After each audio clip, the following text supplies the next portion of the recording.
فرمائیے. سائنسدان نئی ریسرچ کے بعد اینٹی بایوٹکس دریافت کرتے رہتے ہیں, اور 3rd جنریشن اینٹی بایوٹکس جس میں فلاکساسین اور اسپراکسین وغیرہ ہیں, یہ مارکیٹ میں $5 سے لے کر $15 کی ایک گولی ملتی ہے. ٹھیک ہے. اگر اس کو ہومیوپیتھک سسٹم میں کنورٹ کر لیا جائے تو کیا یہ کارگر ثابت ہو سکتی ہیں اور غریب عوام اس سے فائدہ اٹھا سکتے ہیں؟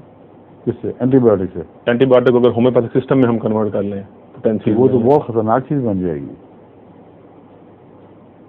اینٹی ہومیوپیتھک جو ہے وہ مثبت اثرات کی ناکامی سے فائدہ اٹھانا ہے, سمجھے؟ اور مثبت اثرات کی ناکامی تبھی فائدہ دے سکتی ہے اگر مثبت اثرات زہریلے ہوں,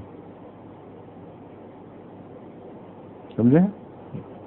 اگر آپ کو تو نہیں, دنیا میں کسی کو زہر کا ایک قطرہ دیا جائے جو اس کی جان لینے کے لیے کافی ہو, اس کو اگر بہت ہی ہلکی حالت میں ہومیوپیتھک طاقت میں تبدیل کر کے دیں تو وہ زہر جو بعض خطرات کا حامل تھا وہ ان خطرات کے بالکل برعکس نتیجے پیدا کرے گا, کیونکہ وہ اتنا ہلکا ہو چکا ہوگا کہ جسم اس کی ہر کوشش کا ایک منفی جواب دے گا.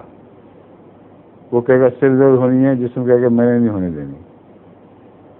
وہ کہے گا گردہ خراب ہو جائے تمہارا, پیغام یہ کہے گا, اور گردہ پہلے اندر خراب ہو تو جسم جاگ اٹھے گا, اچھا یہ بات ہے, یہاں شریر کی شرارت بیٹھی ہوئی ہے, اس کے مقابلے کے لیے وہ اراؤز ہو جائے گا.